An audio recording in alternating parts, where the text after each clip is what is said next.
Today, I had the pleasure of speaking with a gentleman who you've no doubt seen on CNBC or read about in Harvard Business Review or other publications. This is Alex Terry. He is the CEO of Conversica. So, Conversica are, I think, ripping up the sort of playbook and disrupting many of our traditional ways of doing business. So, these guys focus on AI assistance, but specifically today we spoke about AI assistance for sales.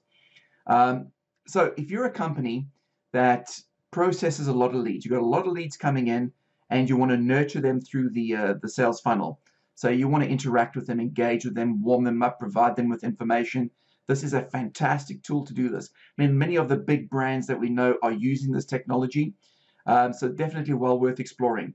Another quick thing, I mean, Conversica, they've done exceptionally well. They've been recognized by Gartner as one of their cool vendors.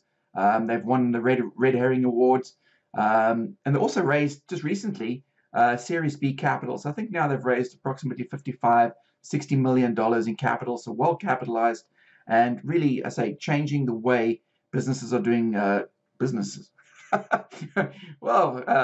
Yeah. So I hope you enjoy this session today. Very insightful.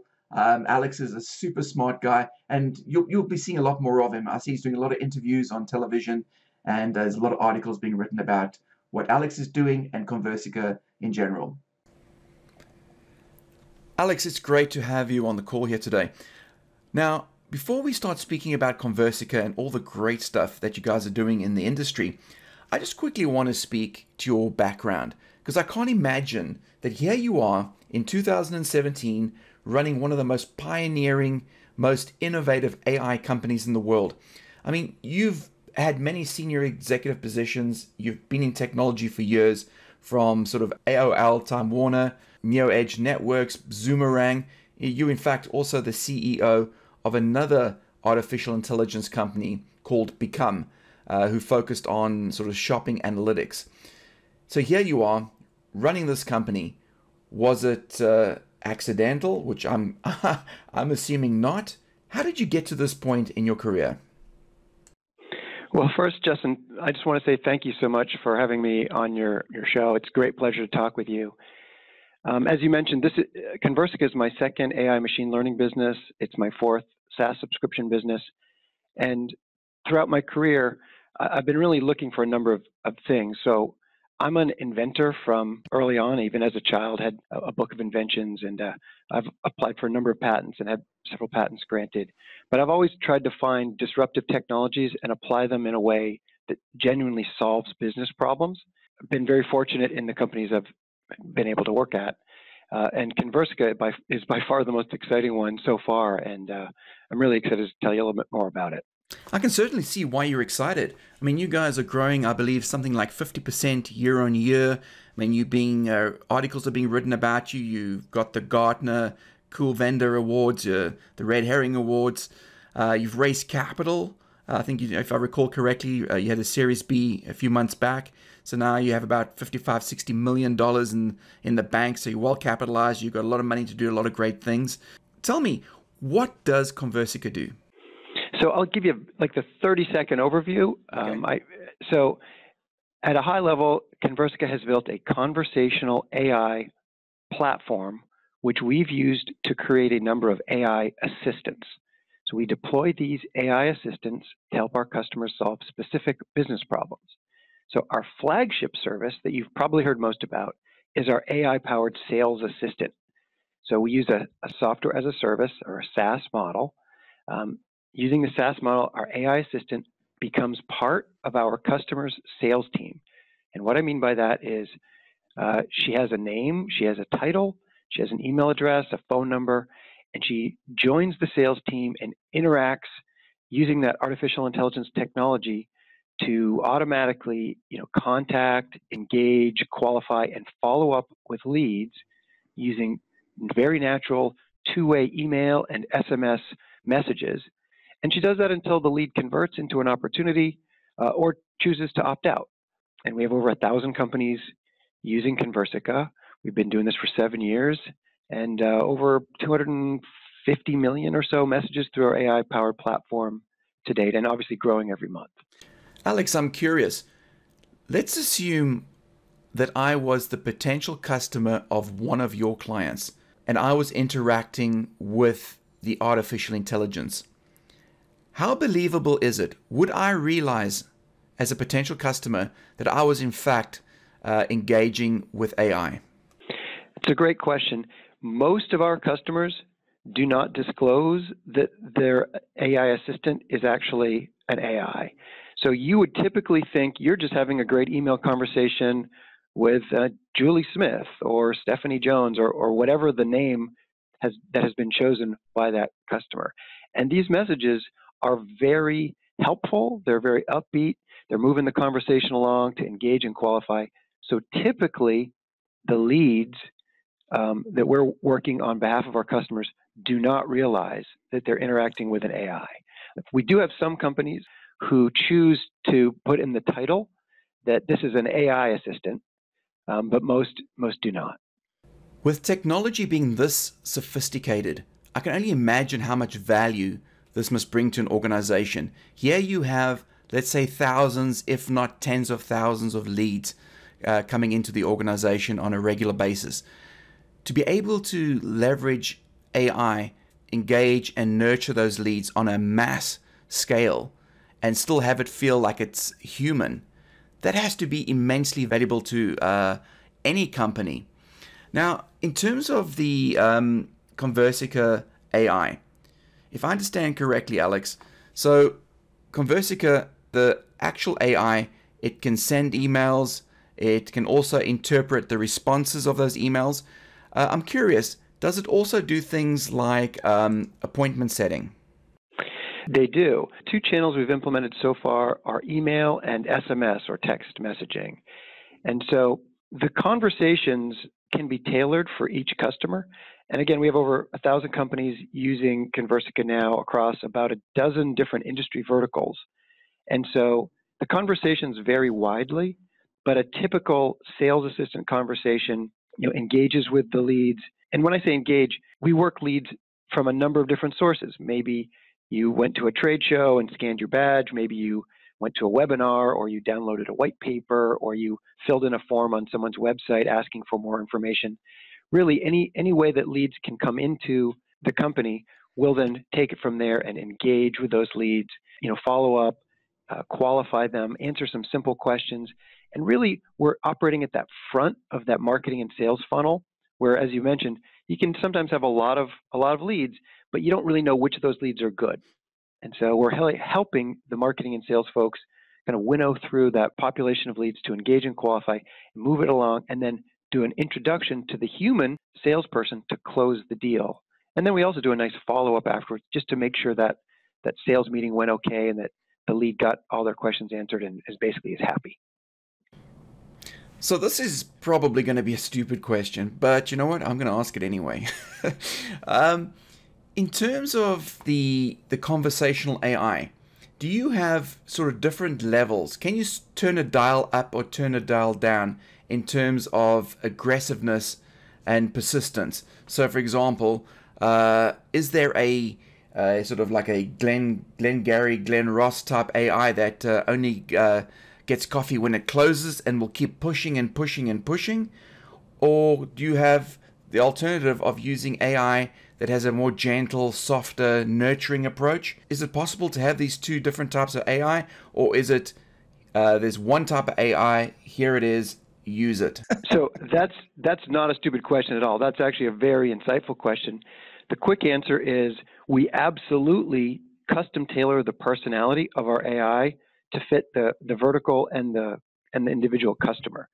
And so we have done very rigorous A/B and multivariate testing over the last 7 years to understand for each individual vertical and each individual conversation what works best.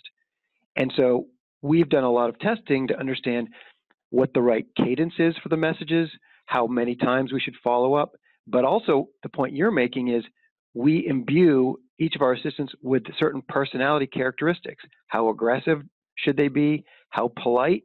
How formal versus how conversational? And just to give you a couple of examples, we have a number of high technology customers, names that you would certainly recognize. big enterprise companies. And when you're selling a $400,000 software package, you want a more formal language pattern in the assistant than, for example, if you're in a business to consumer B2C use case where you're selling like a car or an insurance policy or maybe going back to school.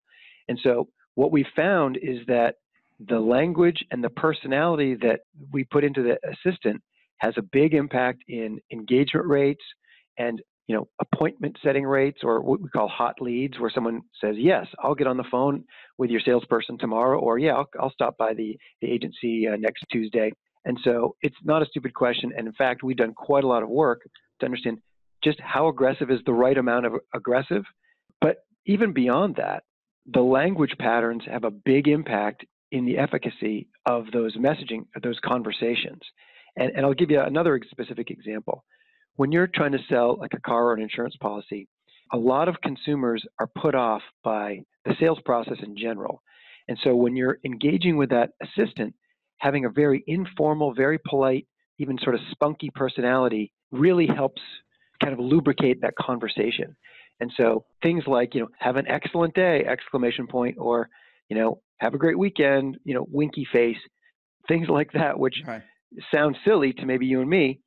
It really does put people at ease. It really works.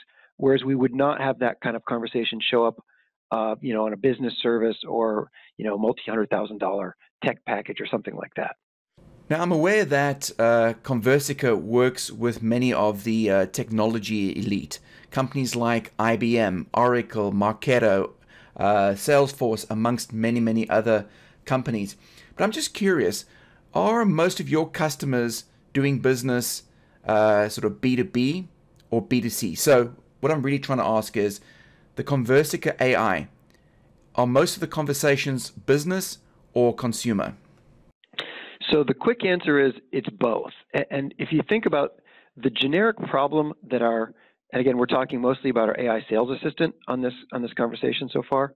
The generic problem that companies have is marketing organizations generate leads, they generate interest, but someone has to turn those leads into sales appointments and ultimately to closed deals. And that's typically in the sales organization. And so what we've found, and we can mathematically prove, is that our AI sales assistant plus a human sales team together generate better results than either one alone. And so we do a better job of the routine work of following up, engaging with those leads in a really personal way, in a high performance way, getting into the inbox in a really prompt way. And so the idea is the AI working with the sales team, we are going to set more sales meetings out of a population of leads. And that's true whether you're selling a B2C product or whether you're selling a B2B product, because everybody has the same generic problem, which is following up on leads in a really high quality way with persistence, promptness, personalization, and in high performance. We call those our 4 Ps, by the way. This AI human sort of partnership makes a lot of sense. When I recall, one of the global companies I worked with, they used to bring in literally, I'd say probably hundreds of thousands of leads every year. And one of the challenges was that the humans had to process these leads. So you'd be going through a lot of leads, trying to connect with them, trying to follow up. You'd get a response, sometimes you wouldn't. And this in itself created, I would say probably the word I'm looking for is fatigue. So by the time the salesperson actually got hold of somebody, they were so stressed out. Or they weren't expecting somebody to pick up the phone. So using AI, I can certainly see how it sort of eliminates this element of fatigue. So you're absolutely right. And there's really 2 different angles. So one is the emotional toll it takes on a salesperson. Like, nobody really likes having the door slammed in their face or the phone hung up on, or no one really likes hearing no all day long. It just takes a toll on you, and it's hard work. And so having the AI do a lot of the work at the front of the funnel where there's a lot of no's, frankly, that frees up the salesperson's time to focus efforts on people who want to converse, who are good leads who might want to be a real customer. So by focusing your time and energy on those leads further down the funnel, you're just going to do a better job. The second piece is it's really hard to bring your A game on the fourth and fifth and sixth, outbound message to follow up on a lead. So one of the benefits of having our AI solution is that we're able to basically figure out what's the best possible message at a point in time and then do it consistently every single time. So think about like the best possible SDR and what would they write if they had a long time to write a really personalized, spunky, polite message that references everything you know about that lead. Like what would they do in the best case? And now build that into a system so we do that every time, even like the fifth or sixth or ninth follow-up attempt. So really we're working both sides of that problem. One, by helping the humans focus their attention further down the funnel on genuinely interested leads, and at the front of the funnel, doing a better job of messaging. So it's not just that the AI is writing more messages. It's like we're writing more messages and following more, and we're doing a better job on each individual message than a typical human like BDR or SDR or lead development rep. So from what I'm seeing, any organization that has a sales force could benefit from Conversica. What I want to find out is there a particular size company that would benefit more? So for example, it's probably an economics question.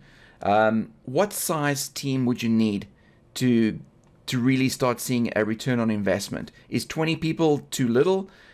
Is Conversica best suited to organizations with a sales force of 300 people in order to make the economics work? What kind of company is best suited to using Conversica? And secondly, do companies need sort of CRM or marketing automation systems to run Conversica?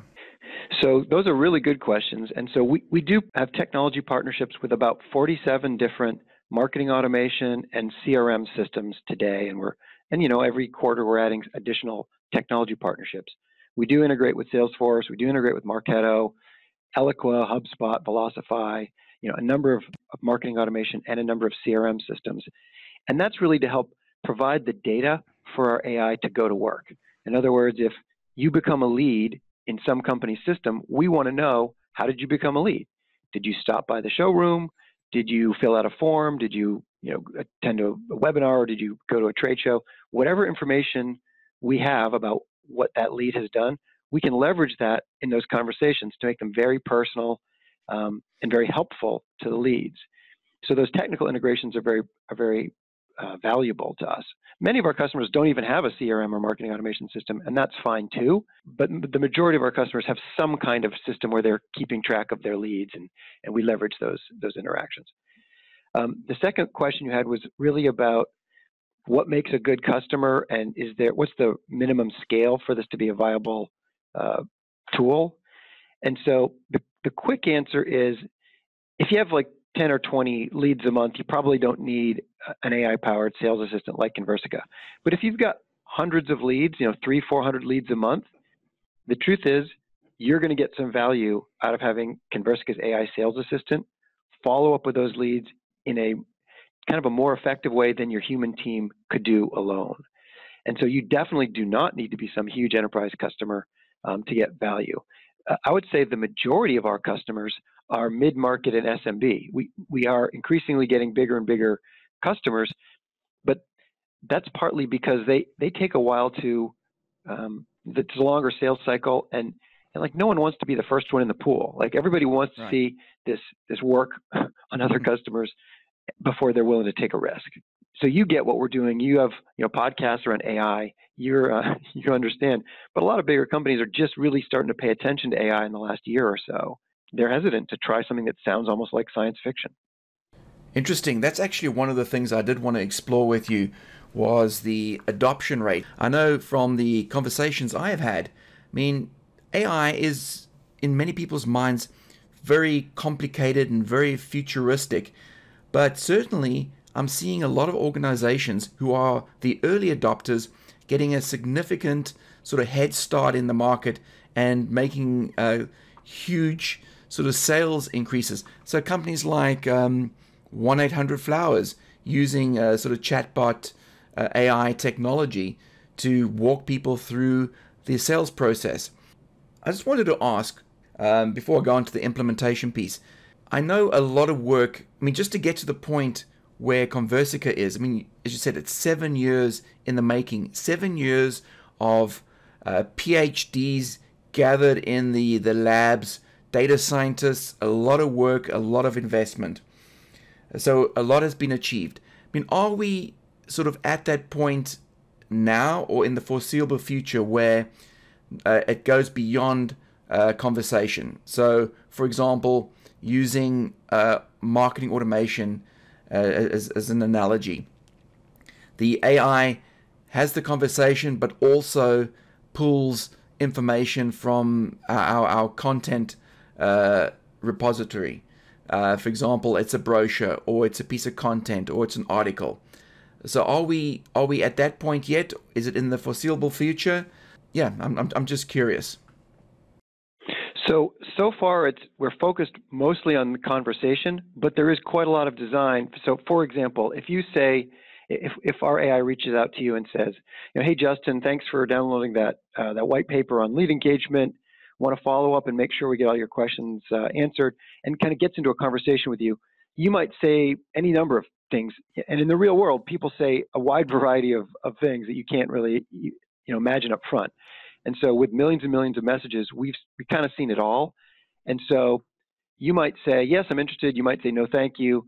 You might say, I am interested, but I've got a deadline now, and kind of check back with me in a couple of weeks. Or we might get an out of office message from you. Or we might say, hey, I'm going on vacation with my kids. Let's talk in September. The range of all those things I just described are things that our AI currently understands and can handle. And we'll then pause the conversation, circle back with you in the future and say, hey, is now a good time to talk? So that's really where we've focused most of our attention, is building intelligence into those conversations. Although we do have on the roadmap the ability to add attachments, for example, and then select the right attachments and things like that. But our focus has first and foremost been on building this very helpful, natural sounding conversations that accomplish very specific business objectives for our customers. Okay, before I forget to ask, I wanted to ask about implementation.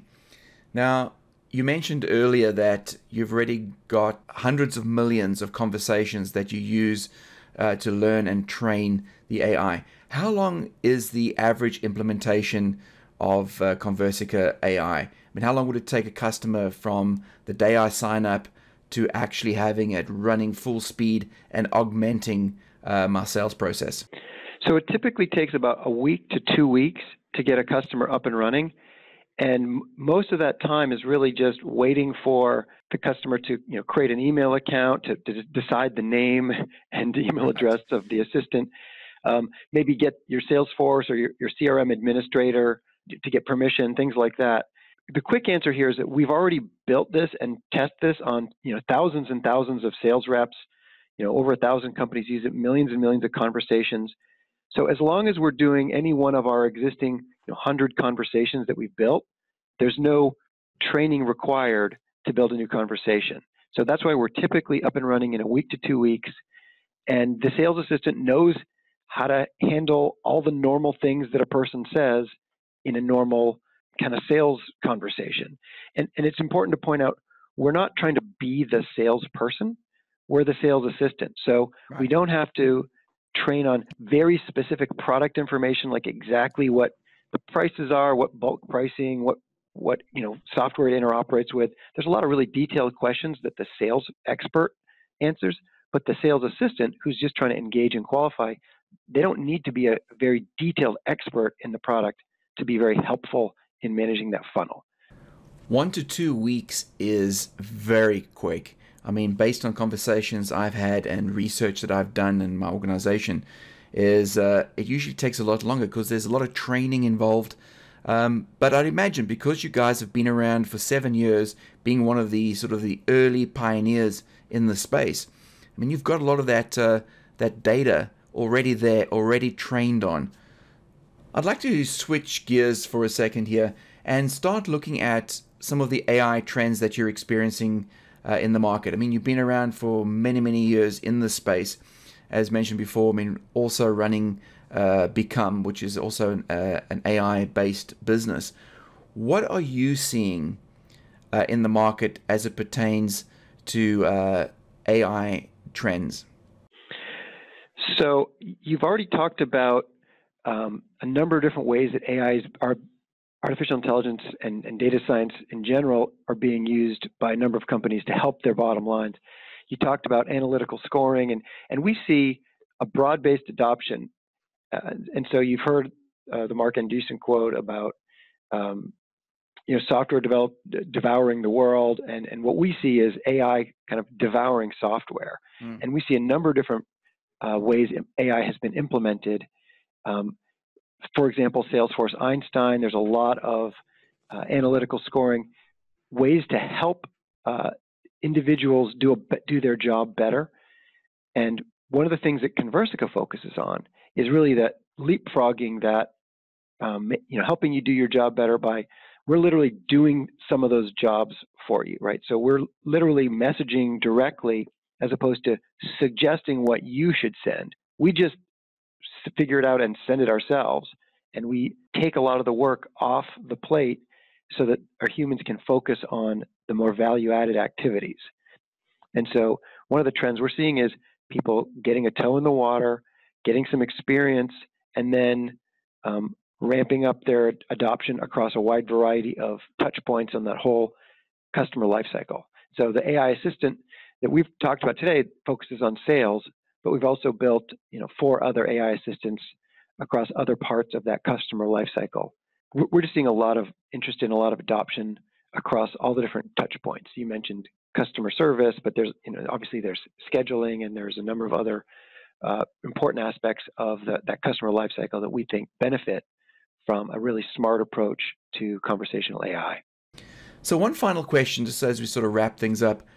In terms of advice, what advice would you give a company that is looking to potentially implement AI into their business? So the most important advice I would give is to get started immediately, right? And so we're at a really interesting tipping point in the economy where these AI technologies that we've been talking about, they actually have been, on the drawing board and being built for the last several years, but they're at the point where they really can have dramatic improvements in your business results now. And so think about if you were, a financial analyst back when the first digital spreadsheets came out, right? So you're using, VisiCalc or Lotus 123, and your competitors have those giant pieces of paper, and they're doing manual calculations on a physical giant piece of paper spreadsheet. Think about how much better results you can generate using even a rudimentary digital spreadsheet versus a giant piece of paper. That's the kind of difference we're seeing with an AI-powered communication platform versus a manual communication platform where people have to write every message themselves, and they sometimes don't do a good job, and it's really hard to get people to consistently follow up. And there's a lot of kind of network effects and data network effects that we're able to benefit from, seeing what works and what doesn't work across industries, across different customers, and applying those best practices in an automated and consistent way. So it's really, the momentum is spinning up, and I say get started immediately because, 1, you'll see better results in your company. 2, as a marketer or a sales executive, these technologies are valuable for your resume and your own education. Like, these technologies are not going away. All the trends are moving in this direction. So having experience under your belt implementing a solution like a Conversica is going to help you understand what can and can't work with these kinds of technologies. And so I say get started right away. Alex, thank you very much. I mean, this has been very educational for me. I mean, I love what you guys are doing. In fact, I suppose it's the fastest and easiest way to really engage and qualify leads. I look at organizations who are in the sales game. They've got sales teams. How could they possibly continue doing the same thing, call it the traditional way of having humans process leads, when you know that there are platforms like Conversica out there? Why wouldn't you adopt it? I mean, it really, as you say, it engages leads. It nurtures them to the point where the people are ready to start speaking with a human salesperson. So this has been fantastic. thank you very much. I look forward to seeing you guys in more articles in Harvard Business Review, and congratulations on the awards that you've won with Red Herring. No doubt the years ahead for you guys are going to be huge. So I wish you the best. I look forward to a conversation in the future. Thank you so much for having me on your show. It's a great pleasure to talk with you. Thanks, Alex.